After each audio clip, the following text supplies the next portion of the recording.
Tonight marks the 5-year anniversary of one of the worst tragedies in Rhode Island history, the Station nightclub fire. Now, 5 years later, 100 crosses remain at the site, memorializing the 100 lives lost on that horrific night. And as Rhode Island remembers all the victims, we take a close look back at one of the lives lost, a man known to thousands of radio listeners simply as the Doctor. Eyewitness News reporter Mike Montecalvo joins us now live with his story. Karen, for almost 2 decades, Mike Gonzalez was the overnight disc jockey on 94 WHJY in Providence. 5 years have passed since the deadly station fire, but Mike's memory and generosity are very much alive. 94 HJY, the Doctor checking on in. What is up? I'll be here all night long. Mike Gonzalez was known as the Doctor on 94 HJY, but to others, he was simply Uncle Mike. My kids loved him.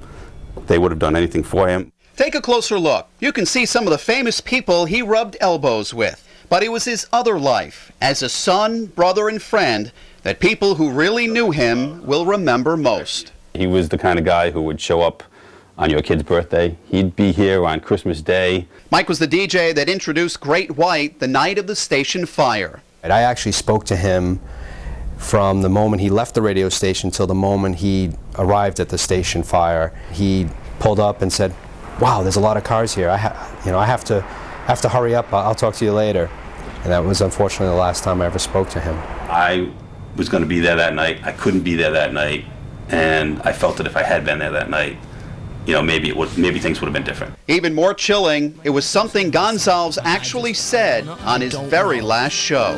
No one knows right now what I will do in July. Well, of course, I don't know if I'll be alive in July. The world could be a much different looking place. You know what I'm saying? His family and friends hope his memory never fades away. That's why they've set up a scholarship fund in his name at Rhode Island College.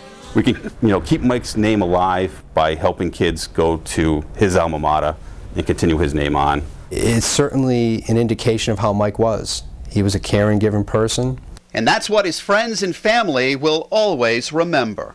I'm the Doctor checking on out. Bye-bye. Mike would have been 46 years old in September. If you'd like to know more about his scholarship fund at Rhode Island College, you can log on to our website at WPRI.com. Mike Montecalvo, Eyewitness News. And be sure to stay with Eyewitness News for continuing coverage of the Station nightclub fire 5 years later. Coming up new at 6, we'll take a look back at how Rhode Island has changed in the 5 years following the tragedy.